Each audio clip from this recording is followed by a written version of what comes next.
どうも、マグネティック天然プリン略してマグテンでーす。今日は8月24日土曜日でございます。この後私出かけるんですけど、どこに行くかと言いますと、ネックス時のショーケースの東京の初日に行ってきまーす。イエーイ。もうね、身支度は済ませたんですが、なんか気づいたら福岡の初日とほぼ同じ格好みたいな感じになってしまって、これが参戦服の人みたいな感じになってるんですけど、今日はほらこのネックス時のズボンを履いております。あんま時間ないんですけど、ざっと持ち物紹介とかをね、持ち物紹介っていうか持ち物準備をしつつ、あとね、ちょっと見せたいものがみんなにあるんですよ。なので、もう映ってるんですけどね、わかりますかちょっと持ち物準備をざっとしていきたいなと思います。せいたくんのうちはこれもう必須ですよね。タオル、ペンラが2種類。持ち帰るものが出た時用のこれ。拭いたりとかしたい時用のやつ。あとこれね、ちょっとでかいんだけど、あとはこれ、ドライシャンプー。今日ね、暑いんで、帽子かぶっていこうと思ってるんで、会場着いた時とかにね、一旦頭リセットしたいなーなんて思うかもしれないんで。あとは日傘ね。でもなんか天気予報でさ、もしかしたら雨降るかもみたいな感じだったんだけど、どうなんだろうね。降らないといいなと思うんですけど、これは晴雨兼用なので、一応持っておいて、モバージュ、取引でお渡しするトレカ。あとは、なんだ、財布とか必要か。財布と家の鍵と、あと日焼け止めもね塗らないと。これはちょっと行く途中でどっかでちょっと出そうかなみたいなやつ。あとこれ非常食とお茶、ちょっと飲んでいいですか。めっちゃ余談なんだけどさ、いつもっていうかまだ2回しか行ってないけどさ、ショーケース行く時はメイクにね、若干紫系の色を意識して使うようにしてるんですよしてるんです。てか髪の毛の色もね、昨日ちょっと紫を追加しまして、また紫色が復活しました。てか前にね、なんかツイッターでさ、なんかバズってたんだよ。どういうバズり方してたかっていうと、いやこんなの K-POP アイドルがステージでしか使わねえだろみたいな、一般人は使わないだろみたいな感じのバズり方してて、私これね、リスナーさんから昔もらったやつで、たまにね、ちょこんとつける用のラメみたいな感じで使わせてもらってるやつなんだけど、そんなバズり方してたんだけど、私は別に普通に好きで使ってますけどね。これのここの紫の色をちょっと使ったりとかしてます。でも普段は基本的にはこれをリスナーさんか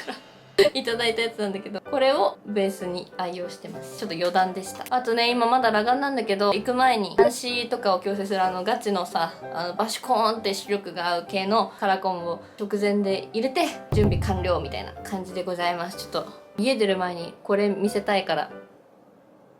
ちょっと見て。じゃらーん。ついに推し活関係のグッズを飾る棚を手に入れました。あ、ちょっとここにママチャリのバッテリーの充電器がありますけど気にしないでください。見て見て見て見て。こんな感じで、ちょっとリビちゃんが倒れてますけど。飾ってあるんです。ここが一番お気に入り。なんかホルマリン漬けになってるみたい。一番下はね、ネクスジ関係の棚になっております。あ、忘れてた。今日これとこれ、カバンにつけてこう。こんな感じでね、推し活関係の棚が完成したので、実写動画撮るときに背景に映り込むんじゃないかなっていう風に思います。でもね、まだね、実は部屋の改造っていうか、ちょっとこの動画を撮るときにさ、映り込む背景にあるもので、今ね、絶賛アップデート中のものがあるので、それもうちょっと楽しみにしててほしいな。もうすごいことになるからすごい。いや、あんまハードル上げすぎるのもなんだけどな。まあヒントはこの辺のものでーす。というわけで、ちょっともうそろそろ行ってきたいと思います。バイバーイ。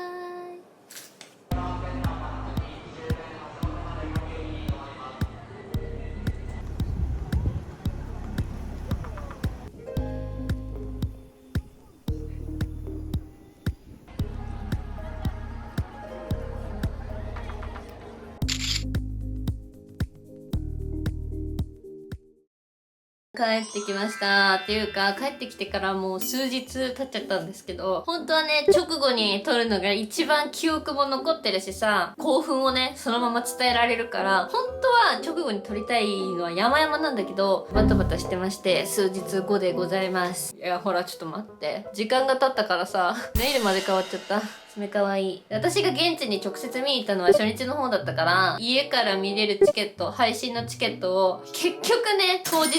購入しまして、オーラスは家から見ました。いやーよかった。やっぱさ、見てると、前日の自分が実際見に行った時の記憶とか蘇ってくるじゃんか。だからオーラス見ながらメモした内容とか話していこうかなっていう風に思います。今回私行った時の座席がメインステージから3列目だったのよ。場所的には向かって左の方、ちょっと斜めだけど、まあ古谷さんのほぼ前みたいな感じの位置だったんだけど、メインステージの近くって暑いんだね、照明で。なんか私会場着いた時は涼しいって思ったんだけど、自分の席に着いた時になんか若干暑かったから、やっぱ照明とかの関係なのかな、あれって。まあそんなことはあれなんですけど。前すぎて、銀手がね、ほぼほぼ落ちてこなかった。福岡の時の方が銀手はいっぱい落ちてきたかな、自分のところに。でも、かろうじて自分の座席のところに一本シュルンって引っかかったのがあったので、それだけ一個持って帰ってきたんだけど、でも書いてある内容とかも一緒だったから、一応一本だけ持ち帰ってきました。福岡に公演行ったからさ、そのショーケースの一番最初の公演を見たわけなんだけど、もう全然違った。なんか、大阪は私一切見てないんだけど、こんなに変わるものなのかとか思ったね。もうほんと初日めっちゃ緊張してたんだなっていう風に思った。会場でさ、見るときは、できる限り肉眼で見たい、直接見たいっていうのがあったから、あんまりね、モニターを見なかったんですよ。位置的にもなんかモニターが見やすい位置かっていうと、もう本当に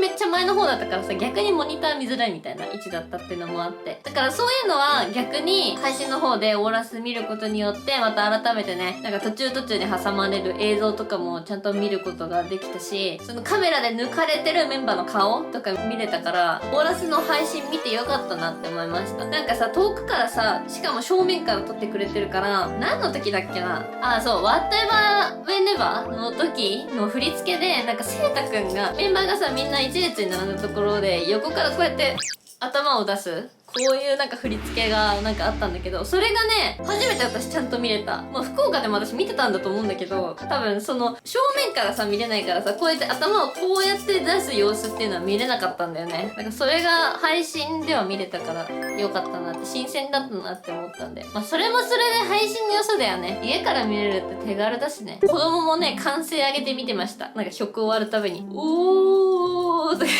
会場でフーとかさ、フーみたいな。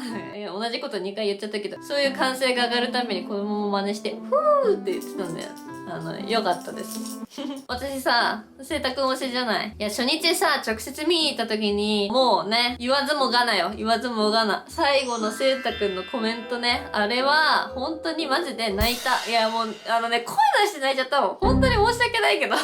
の最後のコメントよりも前にさ、もう何回も泣きポイントはあったわけ。もうミラクルの時も当然そうだし、Because of You とかも、もう、私は念願かなって福岡で見れたけど、また東京でもまたやっぱ泣いたからね、うわーってなったんだけど、もう最後のセイタくんのコメントよ。自分の息子になれたかなみたいな感じのこと言ってたじゃん、もう。もう、あ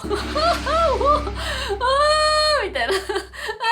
みたいな感じになってしまいました。素直な分かりやすいオタクだからさ、セイタくんが何かした時とかさ、スキズの曲とかでチャレンジを踊ってくれるとかってなった時に、やっぱりもう反射的に声が出ちゃうのよ。うわーみたいな。だからそれまではさ、まあ普通になんか他の曲のチャレンジの時とかさ、はいはい、こういう感じで聴いてた人がさ、突然さ、スキズの曲をじゃあチャレンジで踊りますみたいな感じになった時に、隣でいきなり、うわーみたいな感じに言ってるから、多分私の隣だった人はビビっただろうなって。セイタくん推し丸出しっていうね。セイタくんが何かするためになんか、あーみたいな。セイタくんがなんかいいこと言えばもうなんか、はーってなるし、みたいな。ね、ほんと。そんなこと気にしないから別に気にしないよね。気にしないよ。そんなの。別に。みんなそうだし。みんなそうだよ。みんなそうなんだから気にすんなよ。オタクみんなそう。みんなそう。ああ、そう。なんか、オーラスの感想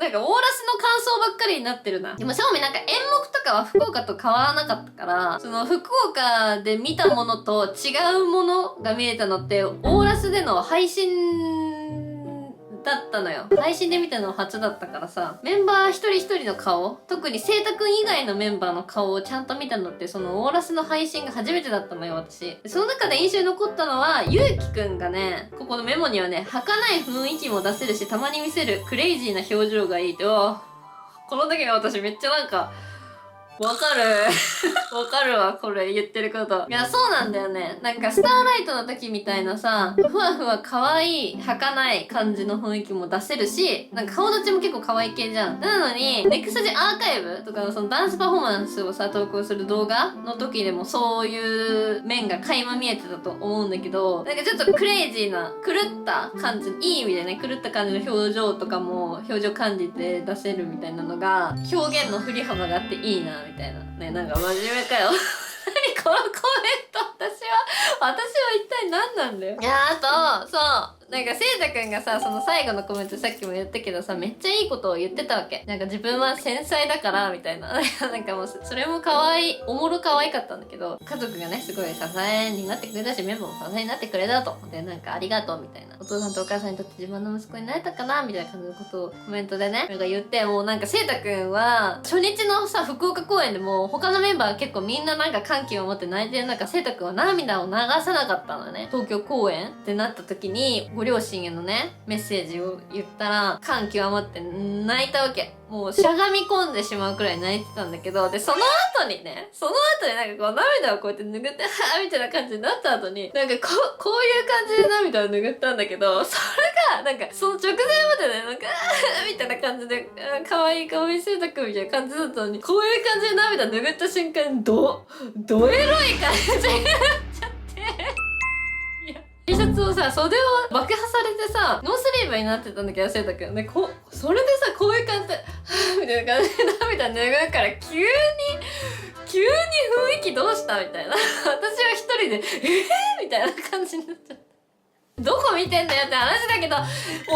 たでしょ？思わなかった？だって直前までなんかもう本当に、男子高校生、泣いてる男子高校生みたいな感じだったんだけど、急になんかもう、ズギャーンってジョド立ちしたみたいなくらいの衝撃が走ったんですよ。いや、何の話だよ。いや、思ったんだって思った人いますよね。いたらコメントください。いや、本当に急に、だから私笑っちゃったの。だから、それまで、って感動して、私ももらい泣きみたいな感じで、って感じで、東京公演の青と黒のタオルで、って感じで泣いてたんだけど、その、せいたくんが中央のモニターにバーンって映し出されて、私は思わず、はははって笑ってしまったっていうね。はい。あとはね、ちょっとなんかずっと気になってたことがあって、福岡公演の時からずっと気になってたんだけど、転換衣装替えとかさ、のタイミングで、途中で、そのメンバーが喋ってる映像みたいなのとかが流れるんだけど、その中でね、一個ね、私本当にマジで謎世界観すぎないみたいな映像があって、なんかメンバーたちが基本わちゃわちゃ遊んでるみたいな映像が映し出されてたんだけど、その途中でね、なんか大型犬、ゴールデンレトリバーと一緒になんか戯れるみたいな映像があったんだけどね、その時になんか急にゴールデンレトリバーとネクスジのサイズ感が父がめっちゃなんかなんかおかしなことになる瞬間みたいなのがあって、なんか謎の巨大犬なんかクソデカゴールデンレトリバーとその隣に立つネクスジみたいな、もうなんかこういう感じ、クソデカ犬とネクスジみたいな、こういう図式になるシーンがあって、あれは一体何だったのかなみたいな。巨大犬になんか寄りかかってお昼寝するネクスジみたいな、あの世界観は何だったんだろうなっていうのはありましたね。あと重大発表がありましたね。なんだかわかりますか？重大発表。だから何かっていうと、ソゴンの血液型。ね。B 型。みんなでドゥルドゥルドゥルドゥルドゥン B ですみたいな感じで言ってたのは、ちょっと面白かったですね。全然わからない私のリスナーさん向けに話をすると、ソゴンくんが自分の血液型がわからないと。調べたことがないのでわからないからずっとハテナハテナみたいな感じに言ってたのね。この間健康診断をした時に、ついにわかりましたと。で、まだ家族にも発表してなくって、今知ってるのは、ネクストのメンバーとマネージャーさんしか知れませんみたいな感じだったのよ。で、ここで今日発表しますとか言って、で、じゃがじゃがじゃがじゃがじゃがじゃんっつって、ビーって言ったっていうくだりがあったんだよっていうお話。あとはね、そやなあと、オーラスだけスローガンの演出あったの羨ましかった。私さ、福岡公演2公演と東京公演2公演応募してて、オーラスだけ外れて、で、何回も一般募集の時とかにも、オーラスだけ申し込みし直したりとかしてたんだけど、それでもね、当たらなくって、オーラスだけいけなかったから、オーラスだけ配信で見るっていう感じになったんだけど、そのオーラスだけ、スローガンのね、演出があったんですよ。スローガンの演出って何かっていうと、紙が配られてね、公演の中で、こう、向こうから指定されたタイミングで、観客たちが、こう、アイドルに向かってこう紙をね持つっていう演出があったんですよ。その紙とかもね欲しかったしね、いいよね。だってネクスジにとって初のスローガンだったわけだから、初スローガン演出だったわけだから、いやーいいなーって思った。まあいいんですけどねいいんですけどねってか、まあ配信で見れたし、あとなんだろうな、やっぱねそのオーナスのラストのコメントでもやっぱセイタくんはセイタくんを発揮してましたね。いやもういい子すぎるよ。だってさ、最後の公演のコメントでメンバー一人ずつにコメントをしていくんだけど、そのコメントの最後に例えばゆうきくんにさ対してこうでこういうところがすごく魅力でみたいな感じで、本当にありがとうみたいな感じのこと言った後に、そんなゆうきに皆さん拍手を送ってあげてくださいみたいな感じで言うの。なんてみたいな。いやもうなんていい子なのって思っちゃったね。本当にセイタくんっていい子だよね。そうで、私、ネクスジの中だと、ゴニがね、二押しみたいな感じで、そのさっき言ってたソゴンくんよ。血液型が B 型のソゴンくんが二押しみたいな。だから、そのセイタくんから、ゴニに対してのコメントが一番聞きたかったの。一番聞きたかったんだけど、これがね、配信の、デメリットっていうのかな。一番聞きたかったゴニのコメントの途中で、電波がくるくるくるくるくるくるってなって、おいなんでここで止まるんだよってなって、復活するのを待ってたんだけど、でパッて電波戻って復活した時にはもう5に泣いてて、だからいいことを言ってたんだなっていうので、それで察しましたけど、いやめっちゃ聞きたかったなって思いました。あとケーキ可愛かったね。あとオーナスの時にグッズの T シャツに着替えた時に履いてたズボンはあれと一緒でしたね。サッカーの試合の時にパフォーマンスしに行った時の衣装と同じズボンでしたどこ細かなんかこんなもんかな。なんかしょうもないメモしか残ってなかった。結構メモしたつもりだったんですけど、でもすごい良かったです。ショーケース見て、てか会場に見に行って本当良かったし、最後もオーラスで配信見て本当良かった。東京ではね、なんかやっぱ人が多くって、Spotify ブースとかも結構並んでたし、トイレとかもすっごい行列になってたから、やっぱキャパが大きかったから、人が多かったから混雑してたのかな。私も福岡とかで十分だったので、東京では何も買わなかったんですけど、くじも引かなかったんですけど、CD も買わなかったしね。だから開演時間直前くらいに着いてっていう感じでも別に問題はなかったんですけど、だからやっぱ会場によってはね、到着時間結構気にしないといけないし、だしこんななんかもう空いてて並ばなくて快適みたいなのは今だけだよね、きっとネクスジもね。これからどんどん活躍すればするほどイベントとかも混雑するでしょうから、ちょっとねやっぱね、私思ったのはね、事前にグッズを申し込んで会場で受け取るだけみたいなシステム JYP もやってくれないかなって思った。なんか他の事務所のアイドルとかそういうのあるじゃんか。私友達がさ、イリチルが好きだから、そのイリチルはグッズを事前になんか申し込んで、会場でアプリかなんかでこう事前に申し込んだグッズを引き取るみたいなのができるらしいんだよ。もうそれやった方がよくないって思って。やってくんないかなはい、ということで今回はなんかざっくりとした感じかもしれませんが、いつものことですね。ネクスジの東京でのショーケースの感想みたいなのをちょこっとお話ししました。私やっぱ一番の推しはスキズなんですよ。スキズのリノが一番推してる気持ちなんだけど、メンカラがねスキズないのでってなってくると、やっぱ仮とか噂程度ですけどメンカラのあるねネクスジのやっぱセイタくんの紫にすごく生活を侵食されているような気がしますけれども、それくらいズブズブと無事セイタくん沼っております。またなんかありそうだよね。だってさ、10月にハイタッチとか、多分だけど私の勘ね、わかんないよ、勘だけど会場販売でなんか CD とか出るんじゃないかなって思ってる。だって10月の頭でしょ。いや、全然ありえるくない？カムバ。いやー、どうなんだろうね。なんか出るかな。まあちょっと出たら嬉しいな。楽しみです。またコレクションが増えますしね。ということでまた動画投稿します。ぜひぜひお付き合いください。以上、マグネティック天然プリン略してマグテンでした。バイバーイ。